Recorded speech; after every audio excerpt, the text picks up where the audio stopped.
Victor Wembanyama went off against a very good Suns team to the tune of 38 points, 10 rebounds, 2 assists, and 2 blocks. But it's not the amount of production that's so startling, it's how he's operating on the court. And there are some very profound yet subtle effects that you might not notice that have put him on a path towards the pantheon of NBA stars and could conceivably make him one of the greatest players of all time.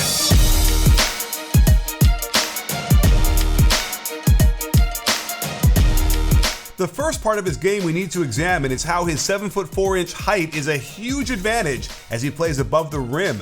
It's not hard to force a switch of a guard onto him since he handles the ball so well. As the ball screener pops out and there are shooters on the weak side to keep the defense on that side, one quick step to the rim means there's no way to stop this.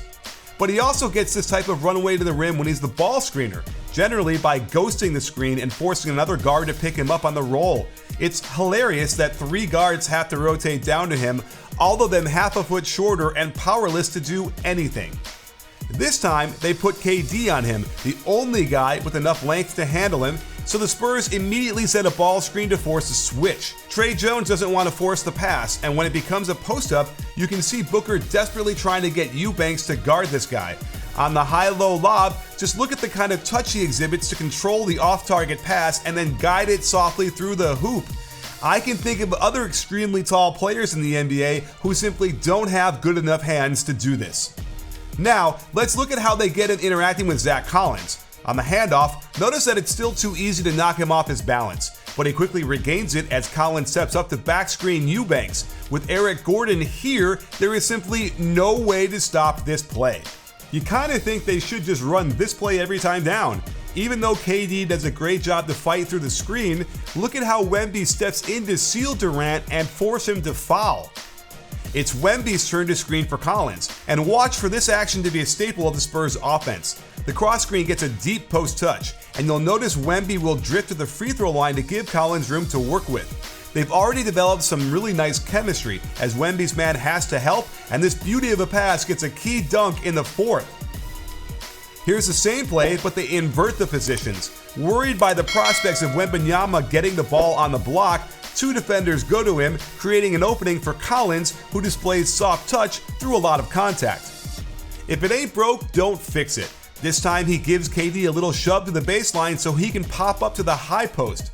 Eubanks has to switch onto him, but there's simply no way to defend a guy this tall on a catch and shoot from 15 feet, and this ended the game a minute and a half early. They run it again to the other side, and the Suns defended a lot better when KD gets through the screen. This triggers an elbow touch, and I believe Wemby is supposed to backscreen Jones's man before coming around for the handoff. Watch KD get so concerned with the potential handoff that he jumps up to get in the passing lane. This allows Jones to take advantage of poor defense by Grayson Allen, and Collins is a very good high post passer. There aren't many players who can be the ball handler in the pick and roll, pass to the wing, and then fill the low post. Oh, and the Suns seriously try to guard him with Eric Gordon, who's over a foot shorter. I mean, really? They'll also roll him off a ball screen to the low post as well, hoping to catch Booker switching onto him. However, the Suns scram him out of there nicely, but watch how Wemby splits his feet on the catch to immediately go baseline. And to finish this with a lefty reverse? This kind of move makes me think he's going to be one of the best players of all time. If all of these plays weren't enough to establish this kid could be the greatest rookie of all time, how about the fact that he's faster than a lot of guards on the break, and that he only need catch the ball somewhere in the lane to be able to dunk it over people like Kevin Durant. We've never had a guy this ready to shoot both catch and shoot and off the dribble threes at his height before, and it's one way for Wemby to release defensive pressure. And if you want to take some pressure off yourself and enjoy watching NBA games even more, then you have to download Prize Picks and discover how much fun it is by making skill-based, real money fantasy sports entries, and best of all, you're only competing with yourself. Prize Picks offers frequent discounts, bonuses, and other exciting offers.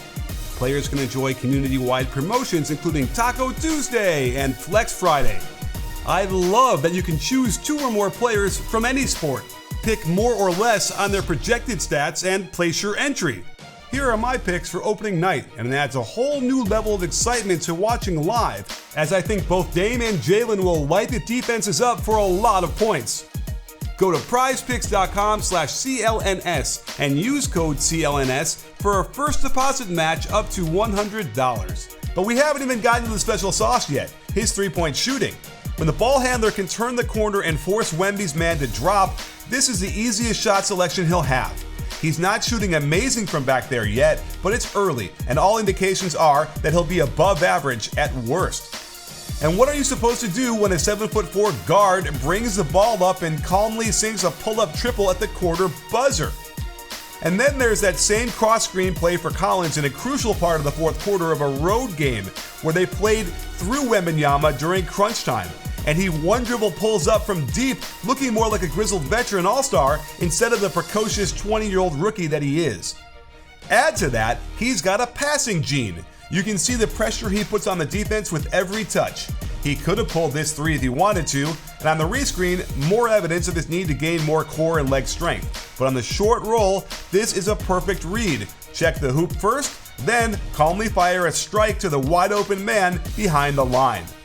And the intangibles are there. He catches Booker on him under the hoop, who is trying to slide underneath him, so he taps a lefty pass to the cutting Sohan, who does the rest to get Wemby the assist. His game is already so polished, I don't know what you're supposed to do on something like this, where he does a split jab on the catch. If he can make this landing with one sound, it would be even better because he wouldn't have established a pivot foot yet.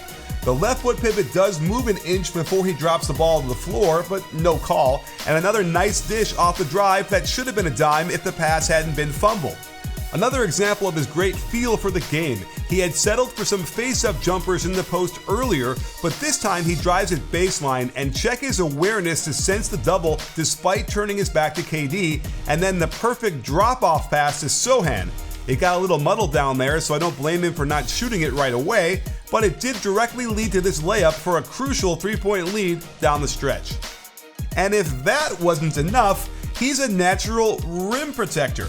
Look at the gorgeous movement pattern to step over, remain squared up to the shooter, and quick jump without fouling and knock a shot away from a multi-time all-star, leaving him on his keister while the Spurs fly down the court for some nice ball movement and find the open shooter in the corner for the first bucket of the game that propelled them to what became a 27-point lead in the second quarter. The Spurs need to let him zone up and basically guard anyone who's in the corner so he can hover around the block and clean up any messes on aisle 6. He is so long and imposing from this position that you can see him thwart the Booker drive while also being able to cover the corner shooter at the same time. To top it off, it would have been easy for him to drift down court, but he pursues the play and is there for the rebound. It's not always perfect as he gets stuck between contesting and trying to take a charge. I suspect he'll be better off in the long run keeping his distance and going for the block shot. And we're starting to see evidence that players aren't even going to try and challenge him in the paint, which will save him from picking up cheap fouls and lead to runouts off of turnovers. Look how he can give Booker 5 feet of space knowing he could easily contest the jumper from there, and then he stays right with him, coaxing what should have been a travel on his pass back out to the wing. And if doing the cornet contest is really a thing, imagine how many missed threes he could cause by just putting his arms up from 10 or 15 feet away from the shooter. And in the pick and roll, he is so long that he doesn't need to step up as high on the shooter. And he moves so well he can recover back to the roll man and contest point-blank shots into misses. It's remarkable. I know everyone should be taking a breath and letting this young guy just play without putting undue pressure on him. But the plays speak for themselves. We've never had a guy at this size do everything he can do at this young of an age. You have to assume he'll continue to improve his basketball skills and, even more importantly, his body. Can you imagine if his strength develops along the same lines as Giannis? If that happens, he'll be the single greatest cheat code the NBA has ever seen. And as long as Pop lets him shoot one-footed three-pointers, I'm all in.